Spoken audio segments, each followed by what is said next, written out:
Everyone, my name is Burton, and welcome to another episode of PropStream's Partner Spotlight.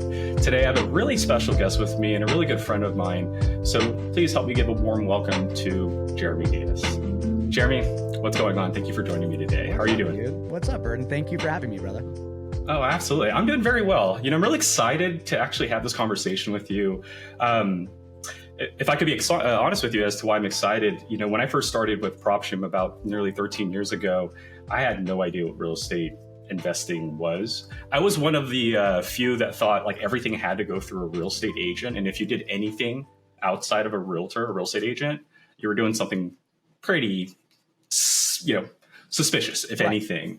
But along the way, you realize there's more than one strategy when it comes to real estate. But the one that's always intrigued me is the one that I know you specialize in, and that's creative seller financing. So I'm happy again to have you on because I'd like to kind of dissect that strategy. And I do believe you're probably one of the best ones to explain it to our audience today. So thank you. I super appreciate that. Thank you. So before we get into your real estate journey, your real estate experience, let's kind of take it back a little bit, back literally to the roots of it all. Where are you originally from? I am unfortunately from Los Angeles. No, I'm hold on. I'm from LA. So when you say it's probably because of our taxes. I don't blame you. Yeah. It's the taxes and the traffic that did it for me. That's pretty much what it was. I live in Utah now. I live in Salt Lake now, but no, I was born and raised in Los Angeles area. We call it the Valley. And then I made my way to Ventura County, and that's kind of where I went to school. Went to school in a place called Moore Park, California. And I called it home for essentially about, 38 years, somewhere around there. Wow. And then when COVID hit, it was time for me to make a change in my life. And so I moved to Salt Lake, and this is where I call home now. Okay, so I want to tie your history with like what you're currently doing today, and that's the creative seller financing. In my opinion, that is kind of like a very unique, not too many people, I would say 1 out of 10 people are probably doing that strategy, right? So it's kind of like almost going against the grain. Have you always been that way ever since you were a kid? Were you always and I don't mean to offend or say anything, but were you always like the oddball? Were you always the one kind of creating your own lane, going against what the others were doing? Burton, I love that you asked that. That's actually really funny. And this is funny. By the way, guys, you're listening to this. There's no premeditation on these questions, right? Like Burton did not know about what I'm about to say. And so this is really funny. So I was always against the grain, very, very, very heavily. So not many people know this. This is actually the very first time on a podcast I'll say this, but like I have Tourette's. Okay. And so in school, when I was in middle school and I was in elementary school, I was bullied, and you don't see it right now, but like I hide my tics pretty well. I don't have them on camera, but I used to have like a lot of facial tics, right? So I was, doing weird stuff, and the kids would make fun of me. So I actually went into homeschool from 3rd grade to 8th grade. And I remember I was in 3rd grade, I was running away from my parents. I was running away, not getting in the car, not getting on the bus. Like I would not go to school because I hated public school so badly that I went into homeschool. And so my mom brought me into homeschool. At the same time, I have a younger sister. She was in kindergarten at the time. And basically both of us went into homeschool. And this is back in the day when there was no real homeschool structure that existed. Right. And so it was, hey, Jeremy, what do you want to learn about today? And I'm like, I want to learn about guns, or I want to learn about nature, or whatever it was. And so from 3rd grade to the end of 7th grade, I was homeschooling myself, and it was bad. It was actually not a good thing. I actually started trading education with the neighborhood kids and saying, hey, if you teach me math, I'll teach you like which mushrooms are edible. Okay. And yeah, this is not a joke. This is not, I've never told this story before. That's wild.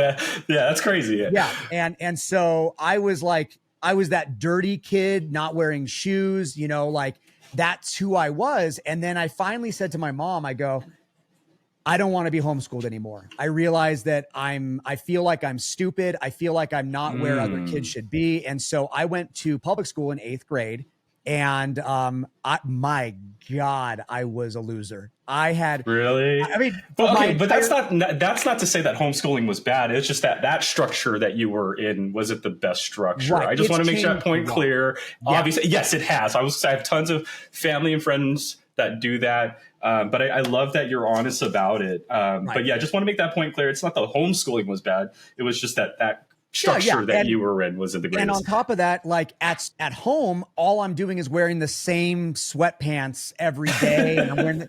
And so when you go to public school and you're the new kid on the block and you've got like black sweatpants with holes in the knees and and I was a late bloomer too. In freshman year, I weighed 87 pounds. I was super late to maturity.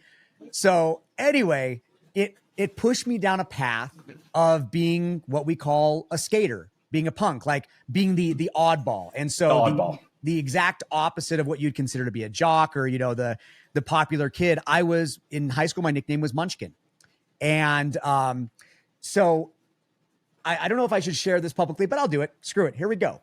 You can always post edit. Yeah. In sophomore year, I smoked a little bit of weed. This is before weed was legal. Again, you're hanging out with the punks, you're hanging out with all that stuff. And so I smoked a little bit of weed, and some kids at the high school asked if I had any seeds that I can give them. And back then, I don't smoke anymore. I've well grown past that, but that's what we used to call swag. Okay. And so everything was filled with seeds. And so I give definitely a different time. Yeah. I give 3 seeds to these kids and I end up getting caught. And I end up getting expelled. And my parents fought it so hard that instead of it being an expulsion, I ended up being suspended for, I think it was like 2 months straight. And when I came back, this was in high school, correct? So you were okay. Yeah, sophomore year. So when I came back to school 2 months later, I realized the teachers were not going to help me get back on track. And also something I failed to mention, when I went to public school, I was so behind other kids that I was put into special education for all the classes, and taught my Tourette's and all that stuff.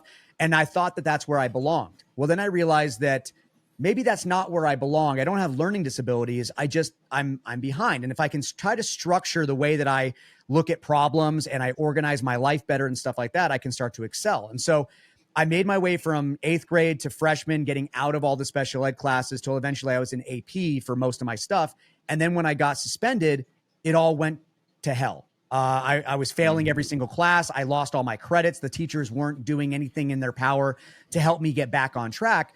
And so instead of trying to fight an uphill battle or go against the current, I studied and I took the CHESP test. And not many of you guys know what that is, but it's the California High School Proficiency Examination. And so I basically proved to the state of California that I have now learned everything that high school will ever be able to teach me up until senior year. And I studied. I took the test. It was a really hard test, but I passed. And then I went to college early on. And so when you asked me, like, do I go against the grain? Yes. When I was a younger kid, that's what I did. But to top it, you asked me about, creative finance and how I got started in real estate a little bit. It also pairs with my parents financially were not the best. And we ended up getting foreclosed on a couple of times. And when I was 16 years old, that was the last time that we got foreclosed on. And my parents really, I'm young back then, so I don't really know the details. I was kind of kept in the dark. But everything before 16 years of age got thrown away. So there's no photos of Jeremy Davis existing as a kid, as a baby.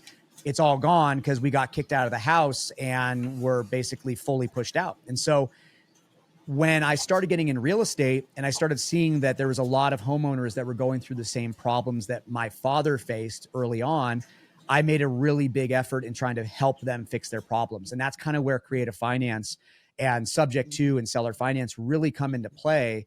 Is you're not just buying properties at discounted rates, but you're helping homeowners solve issues that they may not have had if you didn't bring them that information or that education. And I sometimes sit there and I go, I wonder if someone like me had knocked on my dad's door, would it have been different? Would I have all my childhood belongings? Would I have had time to stay in the house and not get evicted? And I remember the sheriff was outside and had us, literally everything got pushed outside. Whatever we can grab was on the front lawn. And to make matters even worse, my parents hired a trucking company, a moving company, to put everything in a truck, and my parents couldn't afford to pay them. So everything got thrown away by the truck. So literally nothing exists. And so yeah, it's a vulnerable question, or it's a vulnerable answer that I just gave that I've never really said on a podcast. But I think it's important to know that there are people out there that are looking for help, and creative finance is a really great way of doing that. I have a question, and thank you so very much for sharing that very sensitive information of your history. And I think you kind of were leading on to it. Am I assuming this when I say that every transaction that you deal with, you look at it in that lens of, hey, this is kind of like what I went through, and I want to prevent that from happening with this homeowner, their family? Yeah. Burton, every deal that someone is going through financial hardships, that's exactly how I approach it. That's like literally every person we buy a property from, or we help them out, we always make sure to get a testimonial, and every testimonial is like a story all of its own about how we help them and how we help them get out of that situation and how we help them go into the next chapter of their life, whatever that may be. You know, I don't want to talk about like high level strategies, but it's ways of potentially even keeping people in a property, right? Giving them a chance to get back on their feet and get financially successful. And like, if they can stay in the property and even buy back the property from us, we do that. We want them to be able to have that opportunity to get back on their feet. And so it's not a matter of making as much money as possible. It's a matter of giving that homeowner an opportunity to fix their issues and give them the time they need. Because when an auction happens, and let's face it, a lot of times with subject to offers, if you guys are not familiar with that, it's buying a property, taking over a property subject to the mortgage staying in place. And so what you're essentially doing is you're buying the property, you're taking title, but that homeowner's mortgage, it stays there. It stays on their shoulders. And what a lot of people don't realize, they go, well, why would somebody ever let you do that? Well, number one, we don't have a foreclosure on their record now. Number two, we are now making payments to that person's mortgage. So their credit that's been damaged by not making mortgage payments or paying their credit card, we are now improving their credit faster than any other way possible to get them back on their feet. Or, you know, I'll give you a good example. There was a family living in a property here in Utah that the mother passed away. And so the mortgage was on mom's name. It wasn't on their name. So the son who inherited the property, the mortgage was never on his name, but he wasn't able to make the payments to the property. And so what we did is we bought the property from them. We took over the property subject to keeping the mortgage in place. And we allowed him to be able to work on getting a down payment available. And then when he went and had that money available, he went to a bank, got financed, and bought the property back from us. And all we really did was transfer the title, and we transferred the mortgage, which had a 2.5% interest rate, and it was good to go. And so that just got me chill. So wait, there was a possibility he could have lost his mom's house. Oh, they were in foreclosure. They were like 2 days away from an auction, and they owed $30,000 to be able to stop the auction. So I came in, paid the $30,000, kept them in the property. And by the way, guys, if you don't have $30,000, you can very easily find a partner to come in with you that has that capital available, because this is the upside to it. And again, it's not about taking advantage of a homeowner going through a hard time, but the advantage is that you are either going to make an interest rate off the money that you put out there to help them, or they're going to sell you the property at a discount. But because you help them stay in the property, to them, that's more important than the equity that they would make by selling it top dollar. So they're willing to give up some of their equity in the property by giving them that grace period, those months. I've kept people in for years for the exact same reason. And for them, sometimes it's more important giving them the time they need to be able to get to the next chapter, pack up their stuff, whatever it is. And that's how you make your money. So it's, again, by solving problems. And never, not even once, have I ever had somebody that I bought the property from, where I've made money from their property, ever say, you took advantage of me. In fact, when they move out, the testimonials are always, thank you so much for giving us the time that we needed to get our life straight, to get it back on track. Jeremy, it's very chilling to hear that, because it's almost like you're giving the time to the people that deserve it. And this is the time that it's chilling to say. It's almost like the time that you didn't get as a kid, right? When you needed the help. Dang, that's so like crazy how like life comes in a complete circle. So, okay, hold on. Only because it's like very chill. I'm getting like teary eyed right here. Yeah. It's crazy how like life works. But so far what I've kind of deciphered is you love, not love, but you did go against the grain, right? Call it the oddball, if you will. But there's also a drive in you. Like you had this drive where, hey, look, I'm not trying to fall into this category that you're trying to put me in. It's not who I am, right? I can rise above. And then you obviously love pouring into people and helping their lives so that they don't have to go through the same experiences that you went through in your childhood. Out of those three things, is it a collection of all three? Is it one more than the other that made you learn creative seller financing? Because that's not normally like a strategy people would just want to learn. So was it because, hey, I'm dealing with a family and what I know so far is not able to help them, so I want to learn this other method? Was it your drive? Hey, I want to be the best at real estate investing, so I need to know every single trade or every single strategy out there? Or was it that, again, I just want to go against the grain. Everyone's doing this. I want to go do this. Like, what was it that got you to want to learn such a strategy? Really good question. All right, let's go back in time. 2010. It's 2010. Here we go. August 29th, 2010. I'm living in Los Angeles. I have a motorcycle. I'm riding in the canyons of Malibu. What type of bike first? We got to get the details right. It was a CBR 600RR. Ooh. So, yeah, Honda. And so I'm riding in the canyons, and I eventually ended up living, if you guys know Los Angeles, you know there's like what's called Mulholland Canyon, Mulholland Highway. Yep. It's a beautiful place where a lot of people would go every weekend, and they would go up and down. It was an area that actually was called the Snake. It was this one section of road that all the motorcyclists would ride, and it was a lot of curves and a lot of fun. Also a lot of accidents. And one day I'm riding, and I've been there hundreds of times, thousands of hours going up and down that stretch. And a new rider on a Harley lost control and crosses the double yellow and hits me head on and sends me 150 feet off the cliff. I launched. Luckily, what saved my life was I was grabbing at tree branches as I was falling down, which ripped my arms out of my shoulders. I broke my back. I broke my arms. I got airlifted out, and I ended up being on disability for about 2 years. And on top of that, painkiller addiction and all the things that you go through from a major accident. And so 2012 rolls around, and I'm finally sobering up. And it's funny when you're on painkillers, but you don't feel it anymore, you don't realize you make dumb decisions. You're high, but you feel normal because you're so tolerant to the painkillers. To the pain, yeah. And so I'm making dumb decisions, and I finally go, you know what I'm going to do? I'm going to get into real estate. It's the time. It's 2012 now, guys. Like, we see the market has now shifted. We're out of the Great Recession. We see the bottom has wrapped up, and now we're seeing a climb in real estate. And I go, I want to buy real estate. I'm in Los Angeles. What better market to buy houses? So, Burton, who do you go to? If you're not knowledgeable about real estate, who do you go to for advice about real estate? Is this 2012? 2012. You're probably going on the internet, or you're probably going to like your local agent's office, perhaps. Exactly right. So I contact a few friends that I had that were real estate agents, and I contact a few different brokerages, and I say, I'm interested in buying properties. And I don't know anything about it other than buying conventionally. Like, that's how you do it. 20% down, you go to a bank and you buy it, and that's all you do. And so after talking to a number of agents and a number of mortgage lenders, I was told no across the board. No, you've got great credit. You've got cash saved up, right? You've been on disability and you haven't been spending any money. You've got money. You've got down payments saved up. But you don't have the work history.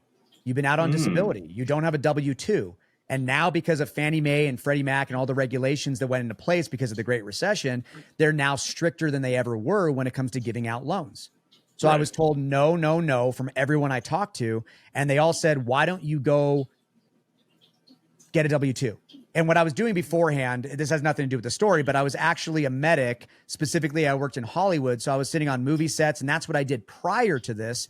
And because I couldn't be a medic anymore, like, I wasn't able to lift up a patient if I had to, because my arms, my shoulders, and all that stuff. So I ended up going back to serving tables, what I did when I was like 18 years old. And so as I was doing that, serving tables, I eventually became a chef, and eventually I actually became a sommelier which is the wine guy. It was my job to teach you or to tell you why you should spend $25,000 on a bottle of grape juice. Right. And so I ended up I would be your worst guest because it all tastes the same to me. Sorry for any out there listening. See, and that's the thing right there. That's actually where I'd come in and I would share with you different ways of tasting white and red and what it pairs with and all that stuff. Right.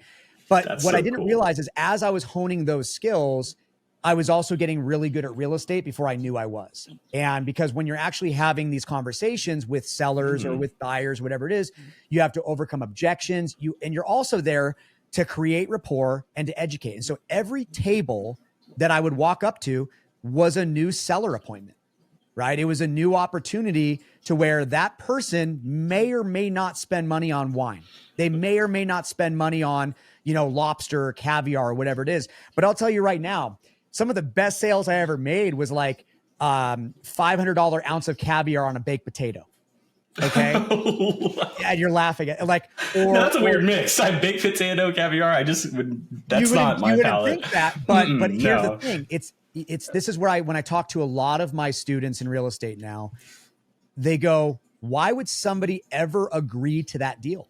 Why would somebody ever sell their property on those terms? Why would anybody ever give up equity on their home they've lived in for 15 years?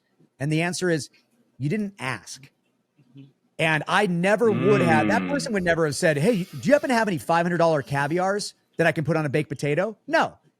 But I would then say like jokingly to someone who is a multi-millionaire coming into my Malibu restaurant, I'm going to make a joke and I'm going to say, hey, you know what? We've got this caviar. It might actually go great on a baked potato. Why don't you give it a try? And they go, you know what? Why not? I'm here to have a good time. Let's give it a try. Or if you know cognac, there's what's called Louis Trey or Louis the 13th. And it's a very expensive cognac. Well, I think my best cocktail that I ever served was like a $350 cocktail of Louis the 13th and Coke. So it's things like that. And again, I love that. It's funny stories that you realize that if I never learned to ask those questions, I never would have made those sales. And that's the things you have to ask. And when you're talking to homeowners and you're talking to sellers and you say, hey, would you sell me your property at 0% interest? Now, Burton, you would go, why would I ever do that? And anybody with a logical mind might say, why would I ever do that? But the house I'm living in right now, this is a 6-bed, 4-bath house at a 2.27% interest VA loan that I said, hey, why don't I take this over? I'm going to put some money in your pocket down the road. And then 10 years from now, I'm going to pay you the remainder of your equity at 0% interest. And so this house that I'm living in Salt Lake, I converted my basement into a studio, into my office. So I'm able to leverage money that'd be made off that. So I'm making more money off the space that I normally would have been like, what do I do with the basement? And so, it's a matter of identifying opportunities. And that's every conversation that you have with a seller. Those are the things you have to keep your mind, just ask the questions. It's not going to hurt. It might actually help you. And they might say, yeah, I'm open to that conversation. And so going back, like I said, I became a server. And as I was serving tables and as I was a chef and as I was a sommelier, I was still learning about real estate.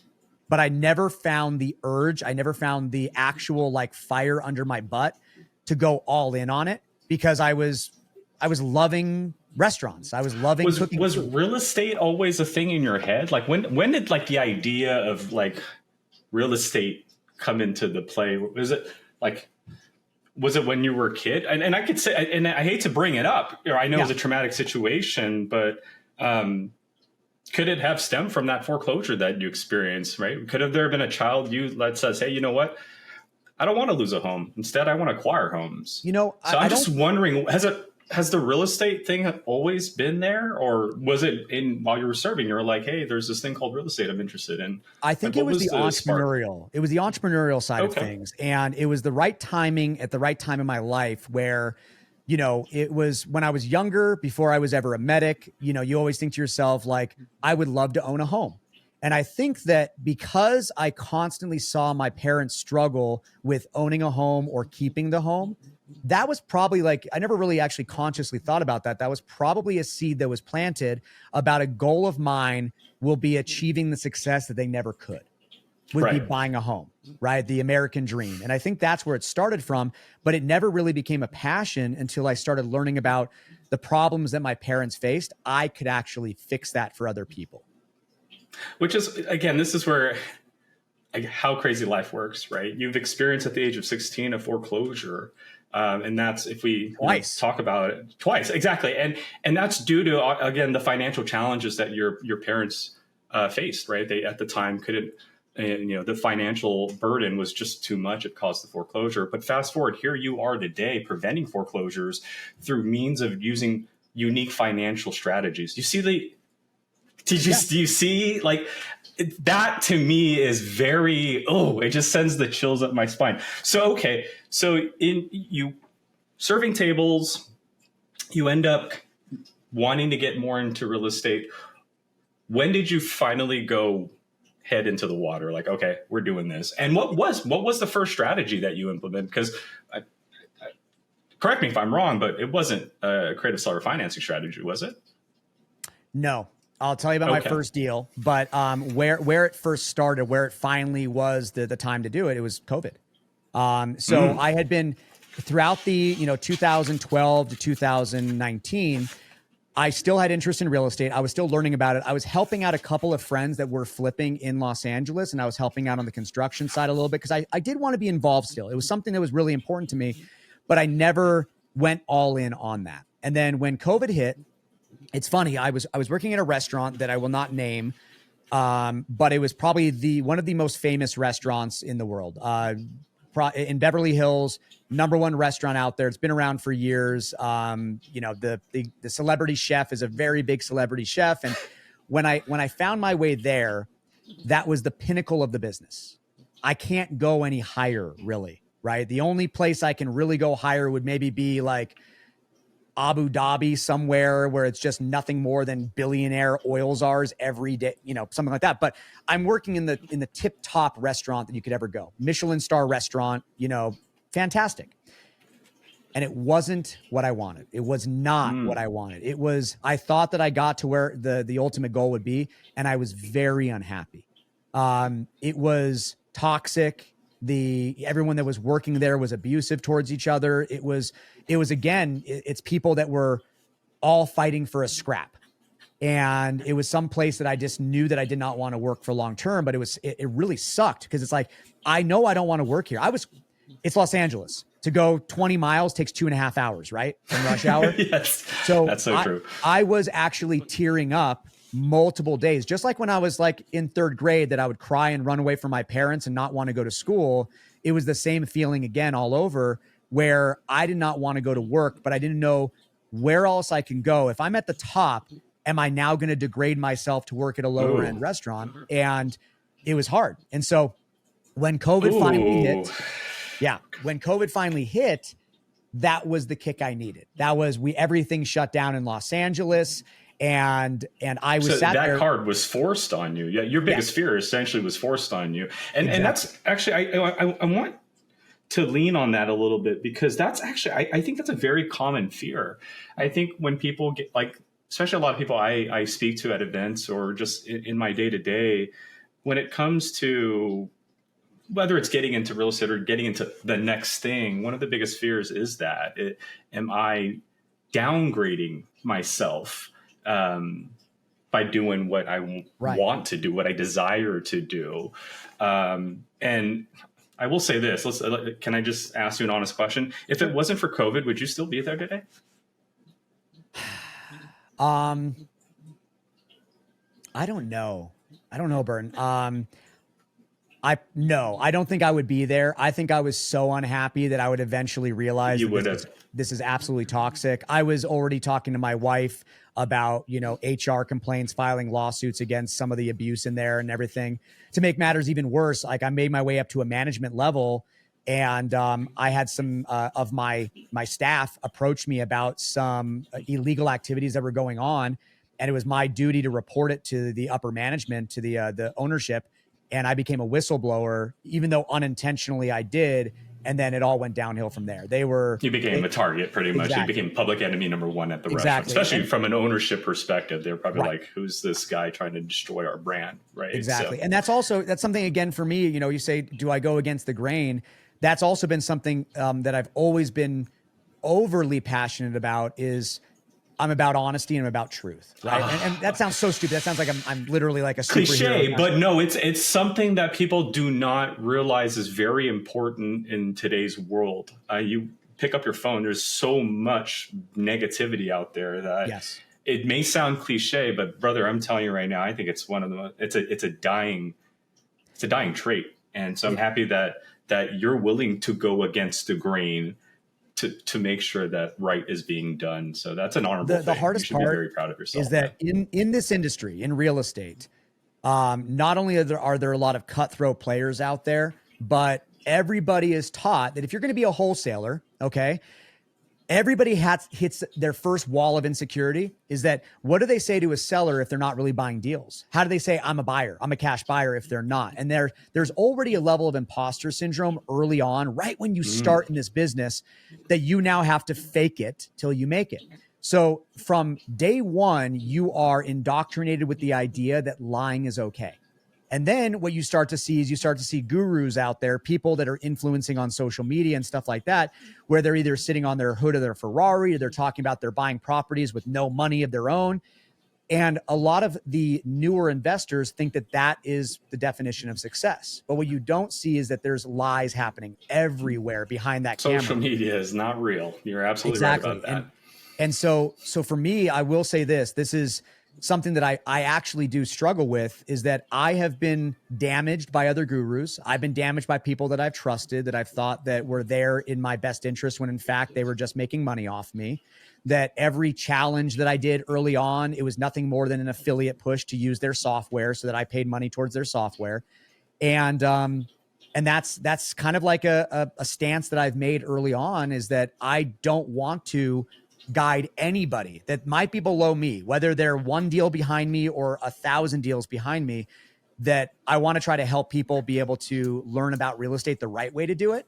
And, you know, if it's a matter of, do you want to lie to your potential seller and say you buy a bunch of properties cash? No, but why not twist the words a little bit and say, I'm actually not the buyer, but I work with a financial partner and they're the ones that bring in the money, but I'd love to learn more about your property. Can I ask you some questions? Right. And that puts you as being not the liar. You're not being dishonest to the seller, because in fact, you are working with a financial partner. You just don't know who that financial partner is right away until you build a buyer's list. Yeah, absolutely right. I agree with that sentiment. Honesty is key. Like, it's definitely a very, very important thing here, especially, again, you're dealing with people, as we experienced from your childhood, you know, people that are in a very tough situation, and the last thing they need is someone not being truthful with them. So I really love that. And thanks for sharing, you know, all of that. So you went from the restaurant business, COVID happened, you're projected into real estate. Did your first deal happen in Ventura County or in LA? No. In fact, okay, so here we go. COVID hits. I'm sitting there for, I want to say it was like 3 or 4 months at this point. I'm sitting there and all I'm doing is being depressed and playing video games, right? Like, we remember that time. What game are you playing here? I'm sure. I was playing Destiny 2 at the time. Oh, I love Destiny. Yeah, that's a really good game. As a matter of fact, it's eerie that you say that, because there it is. I think that was the game that most people were playing during COVID. So I got caught up in Destiny 2 as well. So are you a warlock, a hunter, or a titan, before we continue the story? I was, oh my God. I was a hunter. Yeah. There we go. Now that we know we're on the same page, let's keep going. Yeah. I know I had a couple of alts. Okay. So anyway, but back to the whole point. So I'm running raids in Destiny, and I'm having fun. I'm playing with people online, and you guys, let's politics aside, that was a really scary time for everybody's life. Like, when you go to the supermarket, you're like, who here is going to kill me? Right? Yeah. Am I going to die from that person next to me 6 feet away? And it was a very weird time. And for me, I didn't know when I was ever going to go back to work. right? Like when were they going to open up a restaurant in Beverly Hills? When was hospitality was hit the hardest out of COVID by far. And so I will tell you this, if COVID never hit, I probably would have moved to Las Vegas. And the reason being is that Las Vegas would have allowed me the ability to start building retirement while still staying in hospitality, because I could work in the unions, I could work in the hotels and start going in that direction. That would be the only thing one step up. And luckily the restaurant that I was working in Beverly Hills also had one in Vegas. So if that gives it away anymore, then, congratulations, you figured it out. So COVID hits, everything shuts down. And I remembered, I said to my wife, I go, honey, you know how I've talked about I really, really want to get into real estate, and I've been talking about it for years and I've never really pulled the trigger. What if we just go all in? And I have an idea. I have a theory here that we are unhappy in Los Angeles. We don't really relate to Los Angelinos very much. Our politics don't really align. And you see I'm wearing a camo hat. I belong more in a red state. But again, politics aside, not even talking about that, I go, if I'm feeling this way and Los Angeles or California and Oregon and Washington are in such lockdown, I bet you there's other people that feel the same way that we do. And I bet you those people are going to be leaving these Pacific side states and moving inland to get away from the blue politics. And if that's the case, I want to pull up a map right now and let's try to use our logic. So I remember I pulled up a map one day and I looked at it and I go, okay, people in Washington and people in Northern California and in Oregon, if they're going to move east, they're going to go to Boise. If people in Los Angeles, they're going to be going to Vegas or they're going to be going to Phoenix. But all of them, everybody on the West Coast, if you keep going east, what's the next major red state that has family values and stuff like that, that also happens to have a blue state as its backboard? So that if you keep going east, you're actually going to hit Denver. And that was Salt Lake City. And so I said, you know what? I have a feeling that Salt Lake City is going to blow up. And I remember there was only one person that I knew in Salt Lake. His name was Brandon Aquendo. He was a mentor of me in the beginning. He was a developer, a builder, owned his own brokerage. And I went to high school with him and I hadn't talked to him for like 20 years. And I just gave him a call and I said, hey man, would you be open to showing me around Salt Lake? I'm considering moving there. I think I want to get into real estate full time and I just know you, and would you be open to that conversation? He's like, yeah, come on out. So my wife and I checked it out for a weekend, and then we get back and we put in our 30-day notice because we were renting. We were in a 3-bedroom apartment in Los Angeles. And so we went all in 30-day notice and we moved there with only knowing one person. I got a random apartment and I was like, I don't know where I'm going to live. I don't know where I want to stay. Let's make this our home base for a little bit.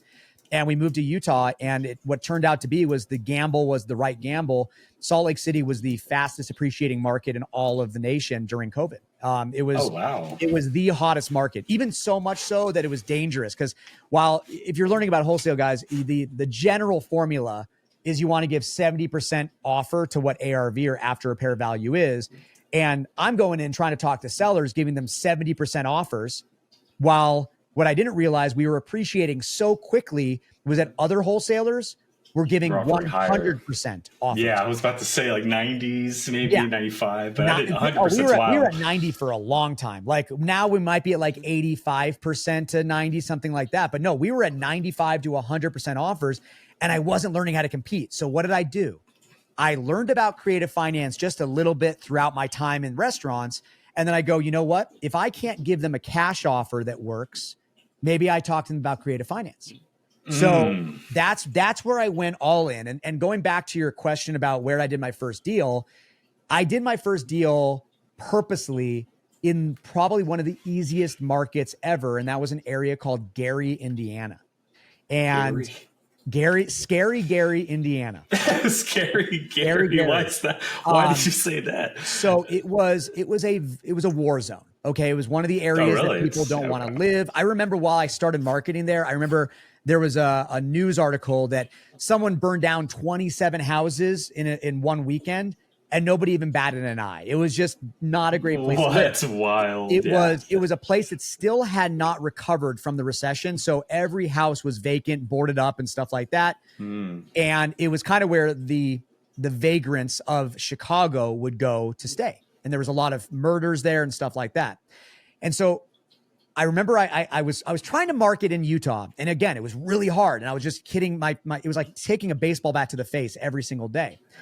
And so I looked at, okay, what are some really bad markets to market to that nobody wants to buy in? It was kind of the mentality of, if I want to lose my virginity, do I try to pick up the prom queen or do I go to a brothel? Oh, okay. And going to a brothel means it's almost a guarantee that I'm going to lose my virginity. And so that was Gary, Indiana. And that's how you viewed it, right? It's like, right. It was I'm going to get a deal essentially. I'm going to get a deal, because the conversations that I was having there were not like, yeah, my house is made of gold, I'll sell if the price is right. It was the exact opposite side of the coin. It was, will you just take my property? Like, I don't want it anymore. I'll pay you to take my property, pretty much. So, okay, that's wild, man. But so Gary, Indiana. So let me ask you this, and I do want to address the elephant in the room, because obviously we met because we were at an event and we bumped into each other, and you're like, hey, I use PropStream and love you guys and whatnot.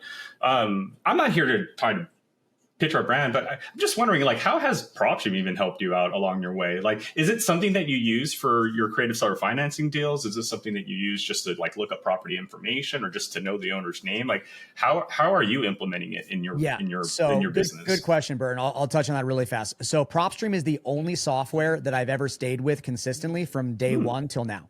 I've never actually ever canceled my account with you guys. I should have a loyalty reward.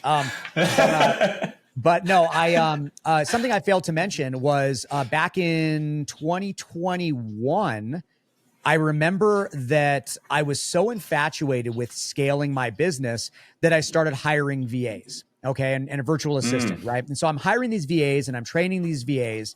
And then I remember I worked with like a small agency, and the VAs that I was hiring from that agency became their top performers. They were getting the most leads. They were qualifying the most deals, all that stuff. And I remember the owner of that agency, her name is Andrea. She hits me up and she goes, Jeremy, like, what are you doing right now? I go, well, I'm spending time on sales. Like, and I'm teaching them how to have the conversation and build rapport. And she suggests the idea of, would you want to build a business with me?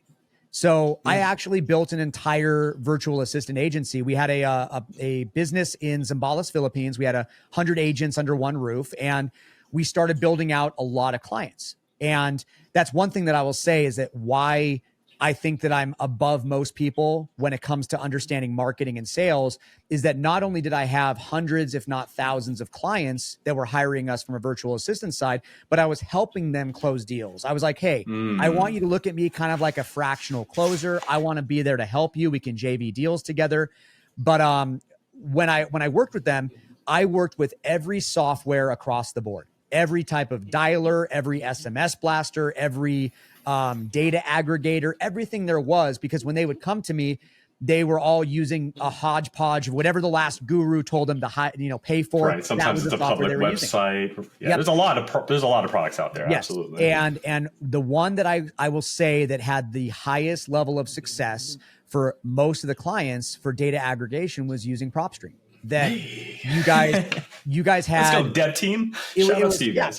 It was not a matter of the data. I want everyone to be clear on this. It's not a matter of the data, because data aggregation is, whether whatever. I'm not going to name other competitors out there, other softwares out there, but it's all the same data. Okay. But it's how you can organize that data and the user interface on how you can really maximize your research and get, I'll be straight, the ability to be able to be on a call with the seller, and when they call you up and you're answering the call and you can immediately just copy and paste the address, put it right into PropStream, and now you get the information about their mortgage, their debt, their interest rate, the owners on title, history of the MLS listing, whatever it may be. You now have an inside secret weapon to be able to have that conversation with the seller or with the agent, where you go, So, yeah, why don't you tell me about the mortgage? It shows here you've got a 2.5% interest rate. Like, how long have you had that mortgage for? And they go, holy shit, how do you know this? You know, like, and you just have this information available. And that is what gives you the ability to make an offer on the fly on the very first call if you needed to where That's you so can very interesting quickly, too, how you said that, because like most people that use PropStream are using it to comp a property lead gen. And I like how like right now, as you're explaining it, like the first thing you're explaining is the mortgage section of a right. property, because again, it's very important to the strategies that you implement, which is creative seller financing. Now, I want to get a little on the personal side. You mentioned earlier, you said wife, take it you're Yeah. a family man. Do you have, besides obviously your lovely wife, do you have kids? I do. Thank you. Awesome. So that's another little side story, guys. If, I will say this much, real estate is what provided me the opportunity. This sounds so stupid, but it's what provided me the opportunity to have kids. And I'll let me really quickly say with this. Explain My that, wife and yeah, I, if when you we don't first mind. met, we had no desire to have kids. We lived in Los Angeles. We had no reason to bring another life into this world. We're sitting in traffic for 2 hours a day. Like, it just wasn't the lifestyle that we really wanted. And also, I think it came down to an absolute terror, absolute like crippling fear that I never wanted to be my father. I never wanted to let somebody down financially and do what my parents did for me. And so Katie and I never, ever, ever wanted to have children. And once we moved to Utah, I will say this, I think Utah also helped with that because Utah is very family friendly. So we started seeing a lot of opportunities where, you know, in Los Angeles, you're stuck in traffic all day, but in Utah, the only traffic you're seeing, and well, I will admit it's gotten a little bit worse, but you remember that scene from Batman where Bane says like, oh, you're here. I was born in it, right? The darkness. Yes. Anybody who complains about traffic in the world has no idea what Los Angeles is. Okay. And so when people complain in Utah about traffic, it's really nothing. It's like, it's barely a blip on the radar, but nonetheless, we moved to Utah and we see a bunch of people with trucks pulling trailers with side-by-sides, with off-road vehicles, with trailers, with the ability to go camping and enjoy your life. And it was less about the rat race and it was more about what can you do on the weekends or what can you do after work hours? Quality time with family. Quality time. And so that was once I started building out my portfolio, and 90% of my portfolio is built out around creative finance. The other 10% is built around the BRRRR strategy. Is once I built a multi-million-dollar portfolio, I was able to retire my wife, which was able to make her then focus on, hey, maybe we do have kids, you know, maybe we do that. And so, yeah, 2 or almost 3 years ago, we had our son. His name is Rhone. If you're not familiar with that, Rhone is a region in France that's a wine region. It's more of a red wine, so it's a red wine. And we just had our daughter about 2 weeks ago, and her name is Riesling, which is another wine. Congratulations. Thank you. So Rhone and Riesling, and their middle initials are A, last name Davis. So both their initials are Rad. So that's something I have to. I love that. Let me ask you this. First off, congratulations on the new addition to your family.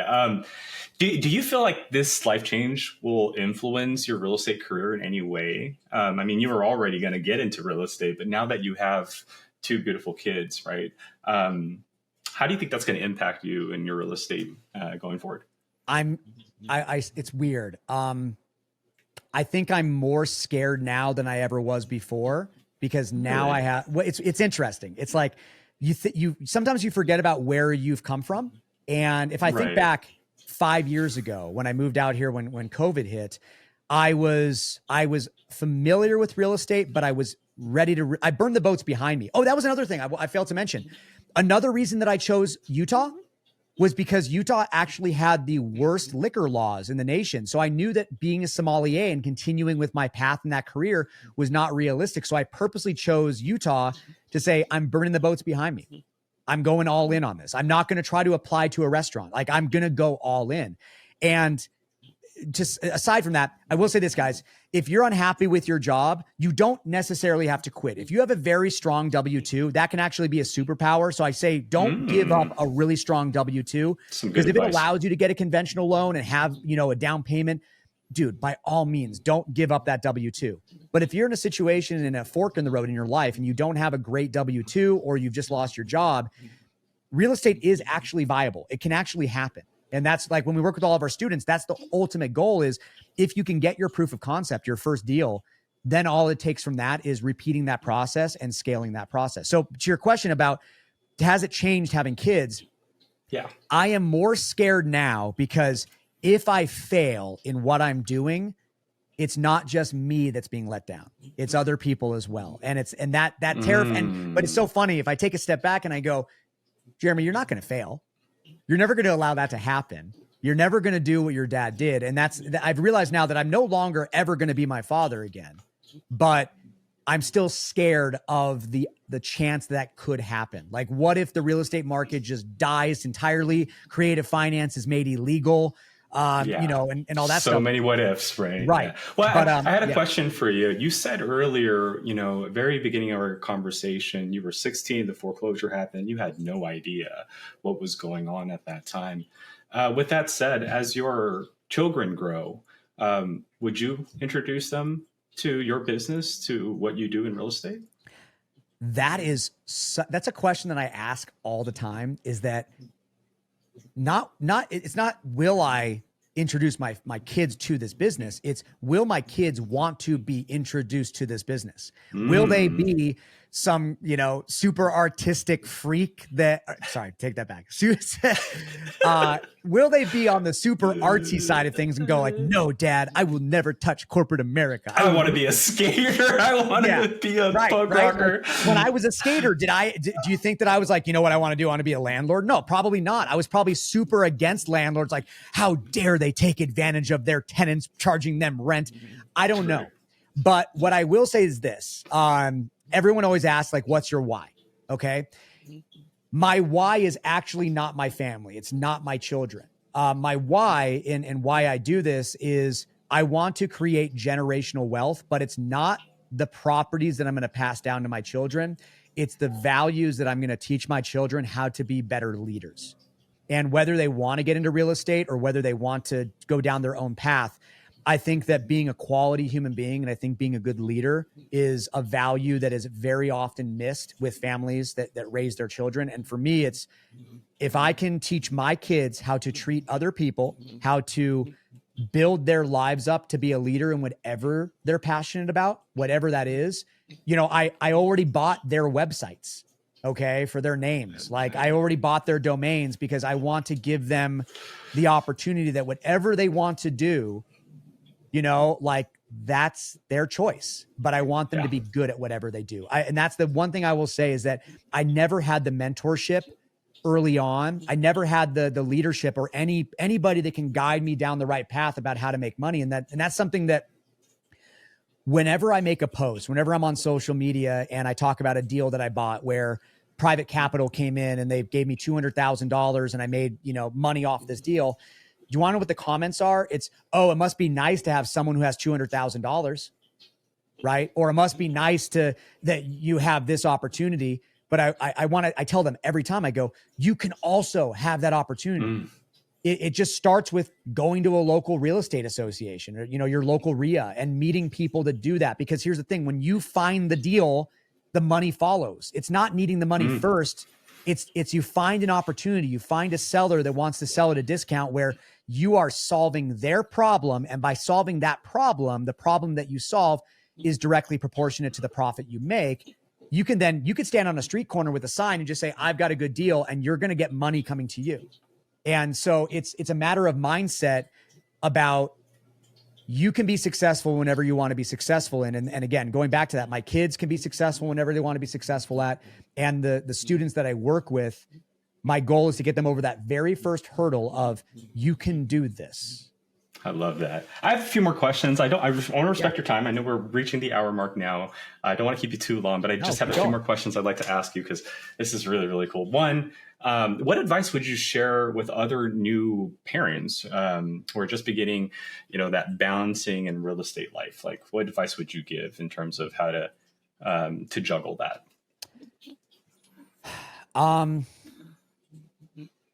Find a really good spouse. Or No, I take that back. Like if you're a single mother or single father, like obviously you don't have, the support structure that I have. So I'm blessed for that reason. But, Burton,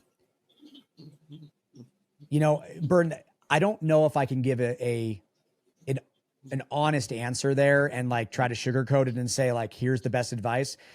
Right now, real estate for me has been a blessing. It's been great. And I'm really, really happy to have real estate. But as I'm building out my mentorship, which is something that we haven't even talked about that, but as I'm building that out, that's a new business. That's a new sprouting business. And that if I don't pour into it, it dies. It's like that, you just planted the seed, you're seeing the little baby sprout come out right now. And now's the time that you have to make sure the soil is as moist as possible, that you're watering it, you're making sure it's not being burnt by the sun. And I'm in that stage right now. And it kind of happened where I thought that becoming a coach was going to be a little bit easier. And truth be told, I love teaching. I love coaching. But when I first made my very first announcement about getting to become a coach, all the people that follow me, all the friends and the family members and the people that have been following me for years on my journey, they were immediately happy to schedule a call with me about coaching. So I remember the first post I made, I had like 112 people book a call with me. And I'm like, oh my God, this is going to be so easy. And so then that was right around the time that I decided to have child number 2. And so I'm like, this is going to be great. The real estate business is on autopilot. We're locking up deals. We're building our portfolio. Now I can focus on my students. And so when I made that transition over, that's when we decided to have number 2. And so 9 months have gone by. And what I didn't realize was that very first post that I made, that was to the people that cared about me. Those were the people that followed me on Facebook or Instagram, and they were on the journey the entire time. But once I did that, it was like squeezing out the sponge. The first time I squeezed out the sponge, I got the most amount of opportunities. Then the second time I made the same post, crickets. And I go, oh my God, should we be having this kid? Right? Yeah. Like, now, so when I say to you to not try to sugarcoat it or not lie about my answer, I am in a tough spot right now where if it wasn't for my wife being as amazing as she is, I probably wouldn't be able to pour into my business as much as I can. The fact that you and I can sit here right now on this podcast for an hour while she has a 2-week-old that is still in that potato phase, they're not making eye contact. They can't lift up their head. They're just swaddled all day long. Yeah. She's giving me this opportunity. And so it's a matter of, if your spouse understands the sacrifices that they need to make and the sacrifices that you need to make, my goal here is to get out of this grind phase for the my coaching program, the investor semester, is to get out of this grind phase as fast as possible and have it be once again on autopilot where students will want to work with me, where I don't have to dance on camera in front of TikTok to try to be like, you should work with me. And so that's my goal right now. But again, you've done this before. If you've built a business once, you'll build a business again. You know what the path needs to look like. And right now I'm just in that grind phase again for something new that I'm passionate about. I love that. So these are my last 2 questions, and then I'll let you about your day. I know you got a family to take care of here. My second to last question is, you kind of led onto it earlier, but what does wealth mean to you? Well, wealth is not money. Wealth is not money. Wealth is the ability to appreciate the things in your life that you enjoy and have an abundance of that.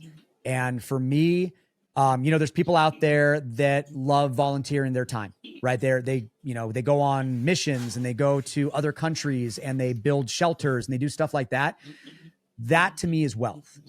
That to me is, if you can volunteer your time and find happiness in what you do, and it doesn't put a single dollar in your bank account, but you're seeing the smiles on those people's faces that you're helping, that to me is wealth. Or that you're able to spend time with your kids and watch them take their first steps, that is wealth. Love that. It's, excuse me. It's not about building a portfolio. I'll be very, very transparent. Your rental portfolio will never make you happy.